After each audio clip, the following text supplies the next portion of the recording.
তো ফ্যামিলির অনেকের কাছে এরকম অনেক গল্প শুনতাম, অ্যানেকডোট শুনতাম, শুনে খুব এক্সাইটেড লাগতো। তো তখন অনেকের কাছে অনেক কিছু জানতে চেতাম। তো তখন দাদুর কাছে বেশি করে জানতে চেতাম। তো দাদু বলতে আমি দাদি মিন করছি। তো তখন দাদু গল্পগুলো বলতেন। দাদু যখন গল্পগুলো বলতেন আমি আবার সেটা সেই সময় থেকে আমি এটা লিখে নেওয়ার একটা প্র্যাকটিস শুরু করেছিলাম। তো তারপরে যত উনি বলতেন তত বেশি এক্সাইটেড লাগতো। তো তারপরে এরকম করে অনেকের কাছ থেকে আই স্টার্টেড কালেক্টিং ইনফরমেশন। আমি যখন ছোট ছিলাম তখন I had the very good Fortune of actually coming across a lot of people. অনেকের সাথে দেখা হয়েছে মানে যারা আমাদের এস্টেটে কাজ করতেন। At that point in time তারা অলরেডি আমাদের স্টেটে প্রায় 50 ইয়ার্স ধরে কাজ করছেন এবং এখনও দের আর সাম পিপল যারা 60-70 ইয়ার্স ধরে আমাদের স্টেটে কাজ করছেন। তো তাদের সাথে যখন আমি কথা বলেছি তো তারা অ্যাকচুয়ালি যখন জয়েন করেছিলেন মোস্টলি 1940s-এর দশকে, আর্লি 50s-এর দশকে, তারা অ্যাকচুয়ালি আমার দাদার ছোট ভাইদের সাথে কাজ করেছেন, তাদের থেকে অনেক ইনফরমেশন জানতে পেরেছেন। তারা কাজ করেছেন ডিরেক্টলি। তারা যখন এসে জয়েন করেছে তাদের সিনিয়র্স যারা ছিল তাদের মধ্যে অনেকেই অ্যাকচুয়ালি চৌধুরী মঈজুদ্দিন বিশ্বাস সাহেবের সাথে একদম ডাইরেক্ট সংস্পর্শে কাজ করেছেন এবং তারা they were always very fascinated about Chowdhury Moizuddin Biswas. তো সেই সূত্রে ওনারা অনেক ইনফরমেশন জানতে পেরেছেন ওনার সম্পর্কে, ওনার লাইফের অনেক অ্যাক্টিভিটিস ঘটনা সম্পর্কে। তারপরে যেটা হয়েছে যে অ্যাকচুয়ালি আমি কিছু আমার দুজন আত্মীয়র সাথে দেখা হয়েছে, মানে দাদার একজন খালাতো ভাই ছিলেন, শামসু দাদা বলতাম ওনার কথা। তো উনি যখন ছোট ছিলেন তখন চৌধুরী মঈজুদ্দিন বিশ্বাস সাহেব ওনার খালু হতো সম্পর্কে। তো উনি ছোটোবেলায় ওনাকে দেখেছেন, মোটামুটি বেশ বড় বয়স পর্যন্তই দেখেছেন। তো শামসু দাদা উনি অ্যাকচুয়ালি অনেক মানে খালুর খুব ভক্ত ছিলেন। তো খালুর কাছে নাকি উনি অনেক কথা জিজ্ঞেস করতেন, অবসর সময়ে বসে থাকতেন খালুর সাথে। তো খালুর কাছ থেকে উনি অনেক গল্প শুনেছেন। সেই জিনিসগুলো আমাকে মানে উনি আমাকে অনেক কিছু অ্যানেকডোট শেয়ার করেছেন। আম শামসুদ্দিন চৌধুরী, ইন্টারেস্টিংলি একই রকম নাম। শামসুদ্দিন চৌধুরী আমার মানে চৌধুরী মঈজুদ্দিন বিশ্বাস সাহেবের একজন ভাইয়ের গ্র্যান্ডসান, ভাইয়ের great grandson. So Shamsuddin Chowdhury সাহেব তো উনি অ্যাকচুয়ালি সম্পর্কে আমার চাচা হন, কিন্তু আমার বাবাদের থেকে অনেক সিনিয়র উনি। কিছু কয়েক বছর আগে he passed away, he was about 100 at that time. উনি যখন ছোট ছিলেন উনি মোটামুটি 12-13 বছর, 12-13 বছর বয়স পর্যন্ত চৌধুরী মঈজুদ্দিন বিশ্বাস সাহেবকে পেয়েছিলেন। তো ওনার কাছ থেকেও বেশ কিছু তথ্য সংগ্রহ করতে পেরেছি। আমাদের একজন স্টেট খুব সিনিয়র মোস্ট একজন স্টেট ম্যানেজার ছিলেন পাঠকবাবু, ওনার কাছ থেকে অনেক ইনফরমেশন ওনার ছেলে মেয়েরা পেয়েছে।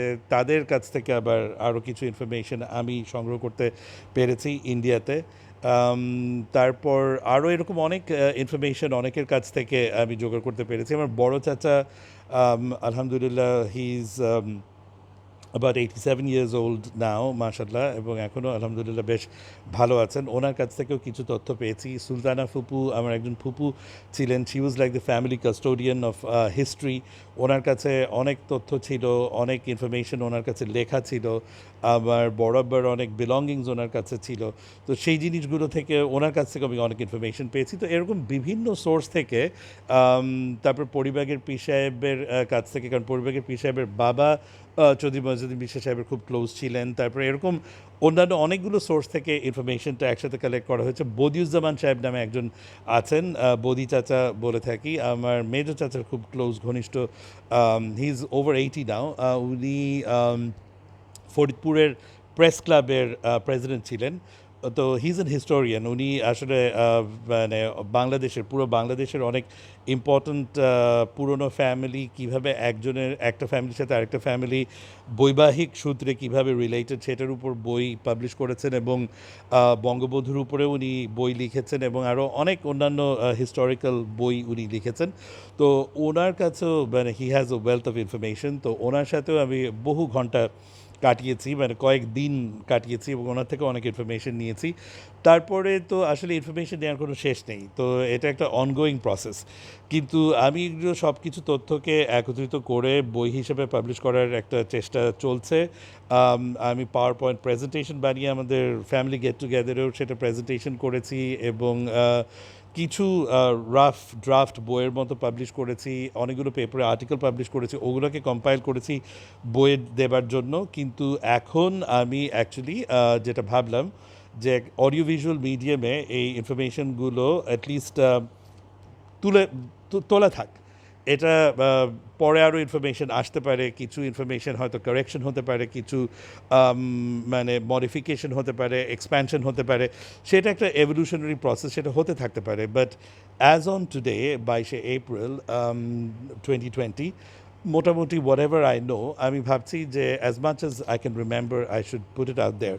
তো আমার আগের ভিডিওটা ছিল, সেই ভিডিওটার মধ্যে আমি চৌধুরী মঈজুদ্দিন বিশ্বাস সাহেব কে ছিলেন এবং কেন উনি একজন অত্যন্ত স্মরণীয় ব্যক্তিত্ব, সেই জিনিসগুলো আমি বলেছিলাম। তো যার কারণে এখন আমি সেগুলো নিয়ে আর ফার্দার সময় নষ্ট করাটা কারেক্ট বলে মনে করছি না। আমি এখন সরাসরি স্টোরিতে চলে যাচ্ছি যে ওনার লাইফের ঘটনাটা। And trust me, it's extremely একটা অ্যাডভেঞ্চারাস একটা ঘটনা। আমার মনে হয় আপনারা একটু ধৈর্য নিয়ে শোনা শুরু করলে you may not be able to unplug yourself from it.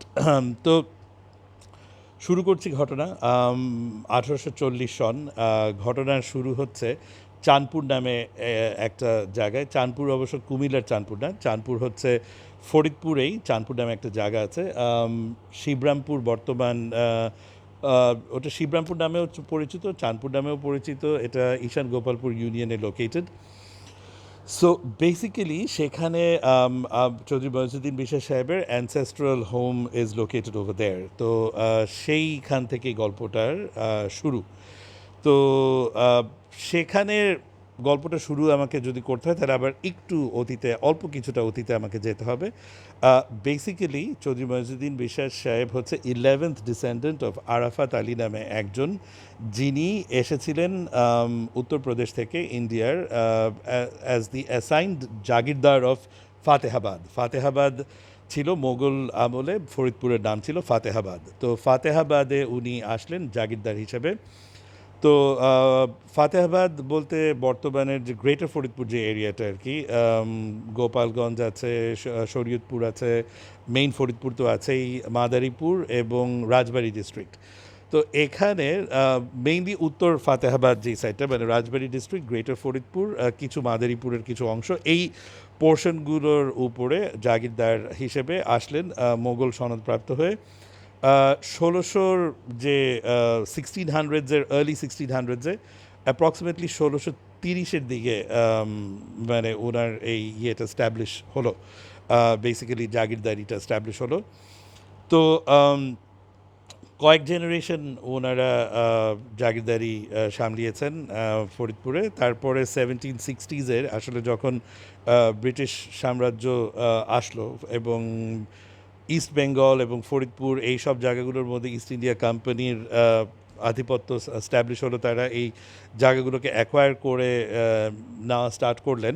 তো তখন ন্যাচুরালি এই এলাকাতে অনেকেই রেজিস্ট করেছে। তো তখন চৌধুরী মঈজুদ্দিন বিশ্বাস সাহেবের গ্রেট গ্র্যান্ডফাদার জামালউদ্দিন বিশ্বাস, উনি বিশ্বাস ছিল না আসলে তখন নামে, জামালউদ্দিন, উনি এটাকে কনফ্রন্ট করলেন। ইনফ্যাক্ট চৌধুরী তখনও ছিল নামের সাথে, কারণ আসলে এটা যেহেতু মোগল অ্যাসাইন্ড একটা টাইটেল এবং মোগল অ্যাসাইন্ড একটা জাগিরদারি, তো দ্যাটস ওয়াই সেই সময়ও ল্যান্ড হোল্ডিং টাইটেল চৌধুরী হিসেবে এটা ছিল। তো বেসিক্যালি জামালউদ্দিন সাহেব উনি তখন এটা রেজিস্ট করলেন ইস্ট ইন্ডিয়া কোম্পানির এনক্রোচমেন্ট। তো ন্যাচারালি উনি পারেননি। তো তখন ওনার এই পুরো জাগিরদারি এটা স্টেট অ্যাকোয়ার করে ফেললেন the British government, east India company rather. এবং তারপরে ইস্ট ইন্ডিয়া কোম্পানি তখন যেটা করলো সেটা হচ্ছে যে এই স্টেটটাকে 23টা খণ্ড করে ফেললো, 23টা খণ্ড করে ওটাকে অকশন করে দিল 1790s-এ। বেসিক্যালি যখন পার্মানেন্ট সেটেলমেন্ট অ্যাক্ট হচ্ছে, এই প্রক্রিয়াটা অল ওভার ইন্ডিয়াই হয়েছে, বিশেষ করে বেঙ্গলের অনেকগুলো জায়গাতেই হয়েছে, যে এরকম স্টেটস, বড় বড় স্টেটগুলো নিয়ে ছোট ছোট টুকরো করে সেগুলোকে অকশন করে ফেলা হতো, যাতে কোনো কেউ খুব বড় পাওয়ারফুল ল্যান্ডলর্ড যাতে না থাকে, এক্সিস্ট করে, because that is very difficult to, they become too powerful to manage and control. তো এবং সেখানে অলরেডি জামালউদ্দিন সাহেব হ্যাড মানে অলরেডি রেবেলড। সো এটা ২৩টা ভাগ করে ফেলা হলো, এক একটা পোর্শন অকশন করে ফেলা হলো।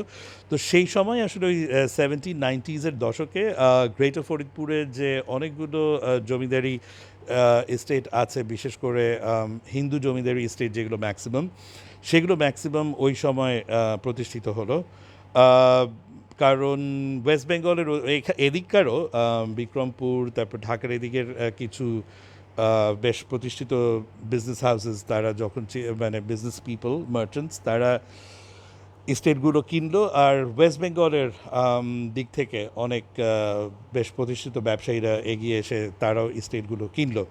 তো জামাল উদ্দিন সাহেব তখন দেখলেন যে একদম টোটালি বিলীন না হয়ে গিয়ে মানে নিজেদেরই স্টেটে নিজেদের একটা অংশ উনি আবার সেটাকে রিপারচেজ করলেন। তো উনি যেই অংশটা কিনতে পারলেন, যেটা রিপারচেজ করতে পারলেন, সেইটা ছিল আসলে এই চাঁদপুর স্টেট। চাঁদপুরকে কেন্দ্র করে একটা বেশ বড় একটা স্টেট ছিল। তো সেই স্টেটটাকে উনি রিঅ্যাকোয়ার করলেন। তো ওই জায়গাটা আগে যেই ফ্যামিলিটা আসলে জামালউদ্দিন সাহেব এবং ওনার অ্যানসেস্টারদের আন্ডারে যে ফ্যামিলিটা ওই এরিয়াটাকে টেক কেয়ার করতো কয়েক জেনারেশন ধরে, তাদের উপাধি ছিল বিশ্বাস। তো উনি যেহেতু এই স্টেটের ভারটা উনি নিয়ে নিলেন, উনি ওখান থেকে এটা কিনে নিলেন, তো তখন ওনার উপাধি বিশ্বাসটাও নিজের নামের সাথে জোড়া লাগিয়ে নিলেন। সেইখান থেকে আমাদের ফ্যামিলির নামে বিশ্বাস এসে সংযুক্ত হলো। এটাও আমি আসলে ক্ল্যারিফাই করে দিচ্ছি, বিকজ এটা অনেকের মনে এটা নিয়ে প্রশ্ন আছে।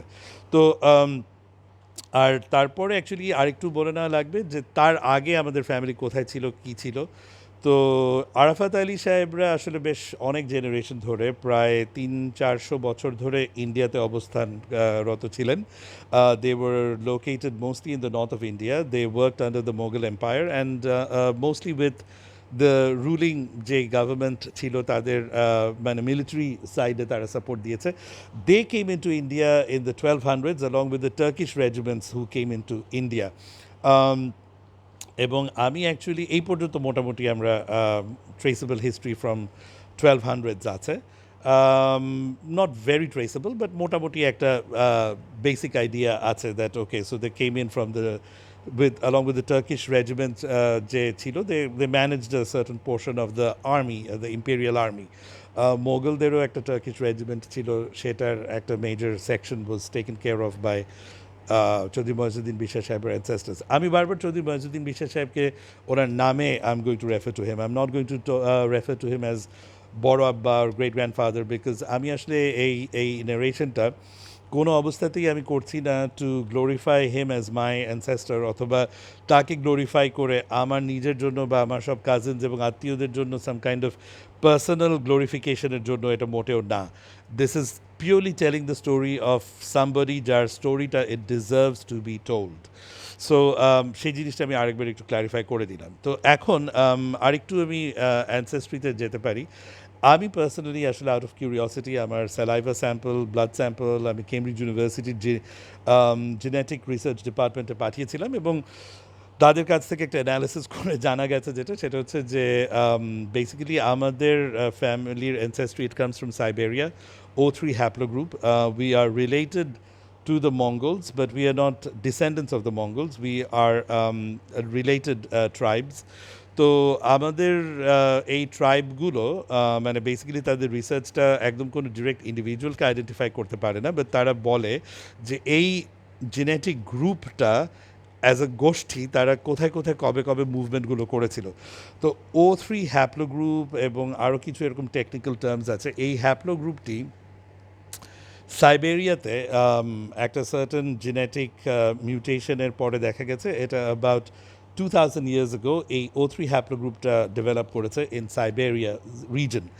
O3 হ্যাপ্লো গ্রুপ তারপরে ক্রমাগত দেখা গিয়েছে they started migrating about 1100 to 1200 years back, that is about 800-900 AD. They started migrating Siberia এবং নর্থ মঙ্গোলিয়া ওই জোনটা থেকে, they started moving towards the west.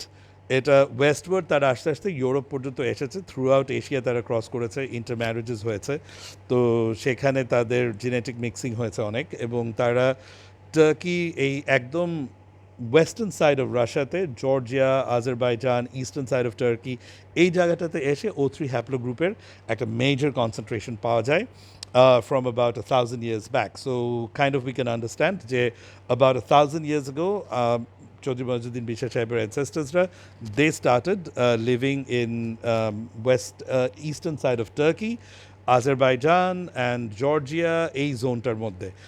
তারপরে O3 হ্যাপ্লোগ্রুপস দে স্টার্টেড মুভিং, আবার দেখা যাচ্ছে যে O3 হ্যাপ্লোগ্রুপের কিছু পোর্শন ইউরোপের মধ্যে চলে গেছে, কিছু portion they started crossing Iran, Iraq, Afghanistan এসব জায়গাগুলো থেকে ক্রস করে করে they came into North India, এবং যেখানে যেখানে ক্রস করেছে কিছু পোর্শন সেখানে সেখানে থেকেও গেছে, যার কারণে ওই রিজনগুলোতে আজও O3 হ্যাপ্লোগ্রুপের কিছু ট্রেস এলিমেন্টস পাওয়া যায়।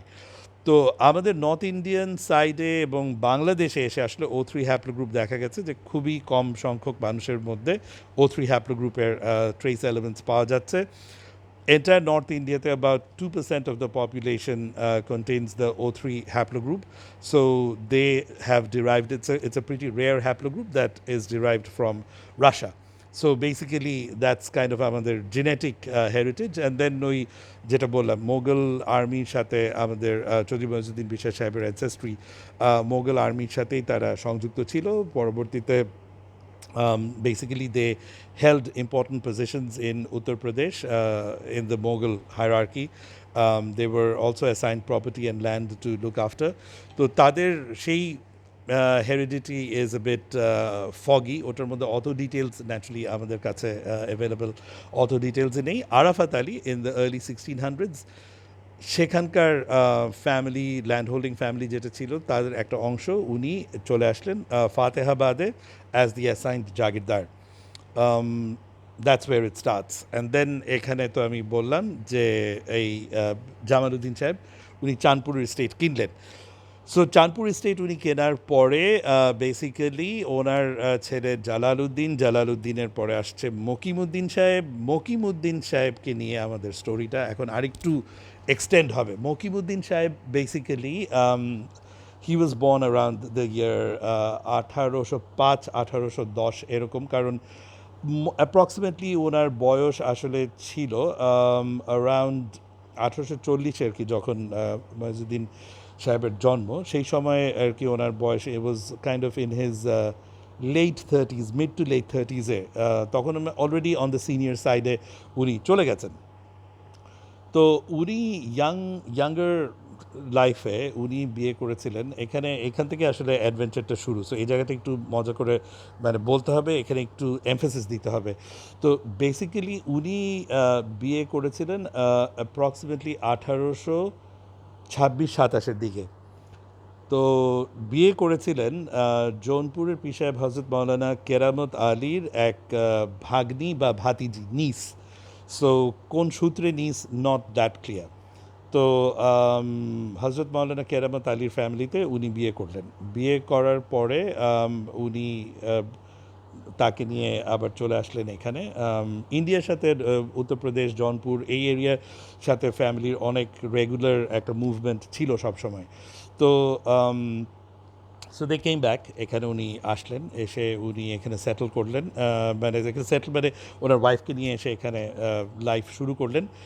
But unfortunately his wife was never able to conceive ওই সময়। তো অথবা এরকম গল্প আছে, কোনো গল্প বলছে যে কনসিভ কখনো করতেই পারেনি, কোনো সময় বলছে যে কনসিভ করতো বাট প্রেগনেন্সি ফুল টাইমে আসতে পারতো না, মিসক্যারেজেস হয়ে যেত। তো what ever the fact is প্রায় 12-13 বছর আসলে 12 বছরের মতো কোনো বাচ্চা হয়নি। তো যখন কোনো বাচ্চা হয়নি তখন অ্যাকচুয়ালি ন্যাচুরালি একটা কথা উঠে, এবং সেই সময় সোসাইটিতে আরও বেশি কথা উঠে। তো তখন উনি একটা সেকেন্ড বিয়ে করলেন, এবং সেকেন্ড বিয়েটা করার মানে কিছুদিন পরে দেখা গেল যে আসলে সেকেন্ড ওয়াইফ যিনি উনি কনসিভ করলেন। তো উনি যখন কনসিভ করলেন বেসিক্যালি এই একই মানে সমসাময়িক টাইমে মানে ওনার যে ফার্স্ট ওয়াইফ উনিও অনেক দিন থেকে আসলে অনেক কিছু ট্রাই করছিলেন, অনেক রকম মানে ওষুধ, অনেক ধরনের মানে চিকিৎসা, মানে এই হার্বাল চিকিৎসা, অনেক রকম দোয়া তাবিজ ইত্যাদি। অ্যান্ড রিলেশন তো ওনার সাথে আসলে মকিবুদ্দিন সাহেবের রিলেশন কিন্তু কোনো পয়েন্টেই খারাপ ছিল না। উনি যে সেকেন্ড বিয়ে করছে সেই তার জন্য যে ওনার ফার্স্ট ওয়াইফের সাথে রিলেশন স্ট্রেইনড হয়ে গিয়েছিল, আসলে ব্যাপারটা সেরকম ছিল না। তো বেসিক্যালি আলহামদুলিল্লাহ somehow it clicked and then মানে ওই পয়েন্ট অফ টাইমে শি অলসো কনসিভড। তো মোটামুটি in a span of about 2 months এধার ওধার। তো এটা নিয়ে তখন একটা গসিপ শুরু হয়ে গেল যে আসলে কোন মানে কার ঘরের সন্তান, যদি দুই ঘরেই ছেলে হয় তাহলে কার ঘরে, কারণ ছেলে হলে, কারণ সেই সময়ের সোসাইটি যেটা ছিল যে ছেলে হলে ছেলেই তো ডেফিনেটলি সেই মানে স্টেট ম্যানেজমেন্টের ভার পাবে। তো কে হবে এটা নিয়ে একটা ইন্টারেস্টিং দ্বন্দ্ব। এটা ঠিক কেউ মুখে বলে না, বেশি জোরে কথা কেউ বলে না, বাট এটা একটা gossip within the house hold এটা হচ্ছে। চাঁদপুর, বাই দ্য ওয়ে, চাঁদপুরের যে চাঁদপুরের যে বাড়িটা, এটা আসলে একটা সাংঘাতিক একটা মানে অনেক বড় এলাকা জুড়ে, প্রায় ক্লোজ টু 600 বিঘা বিস্তীর্ণ একটা এলাকা জুড়ে বড় একটা বিল্ডিং, কিছু পোর্শন দোতলা, কিছু পোর্শন একতলা, কিছু আবার ডিসজয়েন্টেড ব্লকস আছে। তো এরকম একটা একটা বিশাল একটা কমপ্লেক্সের মতো, এবং সেখানে ক্লোজ টু 200 রুমসের মতো এটা একটা ম্যাসিভ একটা কমপ্লেক্স। তো এখানে আসলে যে শুধু ফ্যামিলি মেম্বার শুধু থাকতো সেটাই না, অনেক এক্সটেন্ডেড আত্মীয়, তারপরে যারা স্টেটের জন্য কাজ করে তাদের আলাদা কোয়ার্টার্স ছিল। তো যার কারণে আসলে এখানে গসিপ এবং গোলযোগ হওয়ার অনেক আসলে সুযোগ ছিল ওই জায়গাটাতে।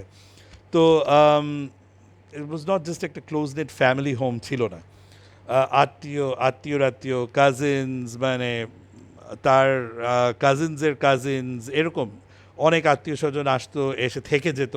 এর তো শত শত মানুষ ওখানে বসবাস করতো আর কি। তো তো এই ধরনের অনেক রকম মানে কথাবার্তা চলতো। তো ফাইনালি যখন শোনা যায়, এটা তো আর ন্যাচুরালি এভাবে করে কোনো কিছু বলা যায় না। তো ঘটনা যেটা ঘটলো অ্যাকচুয়ালি সেটা হচ্ছে যে second wife actually gave birth early. এখানে কিছু গল্প আছে যে উনি কিছু মানে বনৌষধি টাইপের কোনো কিছু গ্রহণ করেছিলেন, যেটার কারণে she gave birth little bit prematurely, so that ওনার সান ক্যান ডেফিনেটলি বি মানে ইয়ে হতে পারে, মানে এখানে যাতে আসলে কোনো ধরনের কনফ্লিক্ট যাতে অ্যারাইজ না করে, এরকম একটা কথা হয়। তো যেটাই হোক, কারণ যেই সময়ে জন্ম হওয়ার কথা ছিল তার একটু বেশি আগে হয়েছিল, 3-4 মাসের একটা গ্যাপ ছিল ইন বিটুইন চৌধুরী বয়সুদ্দিন বিশ্বাস অ্যান্ড দ্য এল্ডার ব্রাদার। তো এখন তারপরে কথা ছোটোবেলা থেকে শুরু হয়ে গেল যে টেকনিক্যালি দুজন ছেলে, তো কে আসবে, চৌধুরী ময়জুদ্দিন বিশ্বাস অ্যাজ ইন লাইক বড় বউয়ের মানে ছেলে, বড় বউয়ের একমাত্র ছেলে, নাকি ছোট বউয়ের বড় ছেলে যে প্রথমে জন্মেছে। এটা একটা মানে ভালো একটা বেশ বাজ তৈরি হয়ে গেল মানে ফ্যামিলির মধ্যে। আর ফার্স্ট ওয়াইফ যিনি, ওনার তরফ থেকে দেব no further children, but second wife যিনি, সেকেন্ড ওয়াইফের তরফ থেকে actually there were 3 more sons, তো total there were four brothers. তো 4 স্টেপ ব্রাদার্স হলো চৌধুরী ময়জুদ্দিন বিশ্বাস সাহেবের। তো এবং বেশ ঘন ঘন কুইক সাকসেশন, এভরি 2 years দেখা যাচ্ছে উনি একজন করে she is giving birth to a son. তো মাশাল্লাহ। তো ওদিকে চৌধুরী ময়জুদ্দিন বিশ্বাসের mother, she passed away when he was about 5 or 6 years old. তো উনি ন্যাচারালি কিছুটা নেগলেক্টের মধ্যে পড়ে গেলেন। উনি মানে ফ্যামিলির যে মসজিদ ছিল সেই মসজিদের যে ইমাম সাহেব ভারপ্রাপ্ত ছিলেন, ওনার সর্ট অফ দায়িত্ব পড়ে গেল এই মানে বাচ্চাকে মানুষ করার। তো উনি ন্যাচারালি তাকে মক্তবে দাখিল করলেন এবং সেখানে কিছু মানে আরবি শিক্ষা, কিছু বেসিক অঙ্ক শিক্ষা, এই জিনিসগুলো চৌধুরী ময়জুদ্দিন বিশ্বাস ছোটোবেলায় সেখানে মানে হোম টিউটরিং হওয়া শুরু হলো। তারপরে বেসিক্যালি উনি খুব ছোটোবেলাতেই দেখা গেল যে হি ইজ ভেরি শার্প, উনি খুব তাড়াতাড়ি ক্যাচ করতে পারে। তো সেই জন্য ওনাকে তখন যেটা করা হলো যে ওই ন্যাচারালি এত ছড়া রাইমস এগুলো তো আর ওভাবে তখন ছিল না, আর ফর্মাল স্কুলিং ওনার হয়নি। তো তখন ওনাকে যেটা করা হতো যে পড়তে শেখাবার জন্য আসলে সব ল্যান্ডের ডিডস ডকুমেন্টস সব দলিল দস্তাবেজ এগুলো দেওয়া হতো, আর এগুলোই উনি ছোটোবেলা থেকে পড়তেন, as a result of which his mind became very sharp in the matter of understanding very complicated legal language, very complicated এসব জমির documents উনি by the time he was 8-9 years old উনি একদম সমস্ত কিছু মানে জমির সমস্ত ডিটেলস ডকুমেন্টস কোথায় কী আছে না আছে এবং মানে অল দ্য থিংস এটার ইন্ট্রিকেসিসগুলো উনি আসলে খুব ভালো বলতে পারতেন, অনর্গল এগুলো নিয়ে উনি কথা বলতে পারতেন একদম 9-10 বছর বয়সের মধ্যে। তো অঙ্ক খুব ভালো পারতেন এবং একটা এবিলিটি ওনার ছোটোবেলা থেকে গ্রো করলো যে উনি খুব শার্পলি উনি একটা জিনিস মোটামুটি এস্টিমেট করে একটা নাম্বার যদি উনি বলে দিতেন, অনেক হিসাব কিতাব করে দেখা যেত দ্যাট ওই নাম্বারটাই মোটামুটি ঘুরে পেঁচিয়ে আসছে। ওনার আরও কিছু রিমার্কেবল অ্যাবিলিটিস ছিল যে উনি ছোটোবেলা থেকেই মোটামুটি কোনো একটা জায়গায় গিয়ে দাঁড়িয়ে এটার আয়তন বলে ফেলতে পারতেন। কোনো একটা জমিতে দাঁড়িয়ে উনি এটা বলতেন যে এখানে 18 বিঘা আছে, মাপঝোপ করে দেখা গেল হয়তো 1% 2% এধার ওধার। তো এগুলো কনসিস্টেন্টলি এই জিনিস এই ট্রেডসগুলো উনি ডিসপ্লে করতেন অ্যাজ এ চাইল্ড। তো যার কারণে আসলে মোটামুটি দেখা যাচ্ছিল যে ম্যাক্সিমাম সবার একটা ওপিনিয়ন তৈরি হয়ে যাচ্ছে যে he is definitely the more deserving candidate in order to manage the state. আরেকটা জিনিস যেটা বলা দরকার সেটা হচ্ছে যে ওই ফ্যামিলিতে আমাদের ওই ফ্যামিলিটাতে বেসিক্যালি মানে যুদ্ধ মানে সামরিক ট্রেনিংটা খুব পোক্তভাবে দেয়া হতো সবাইকে, কারণ আসলে ওই যে স্টেটটা ছিল সেটাকে আসলে আশেপাশের যেই যারা অন্যান্য যে স্টেটস তৈরি হয়েছিল তারা অনেক সময়ই খুব অ্যাট্যাক করতো, অনেক পীড়া দিত। তো সেটাকে ডিফেন্ড করতে করতে আসলে একটা অনেক স্ট্রং আর্মি তৈরি করে ফেলা হয়েছিল এবং ফ্যামিলিরও সবাই আসলে খুব ভালো সামরিক ইয়েতে মানে মার্শাল আর্টসে প্রশিক্ষিত হতো। তারা দে ওয়ার বিগ ফাইটার্স এবং মানে বেশ একটা 5 থেকে 10 হাজারের মতো মানে প্রশিক্ষণপ্রাপ্ত লাঠিয়াল একটা খুব স্ট্রং বাহিনী তারা মেনটেন করতো।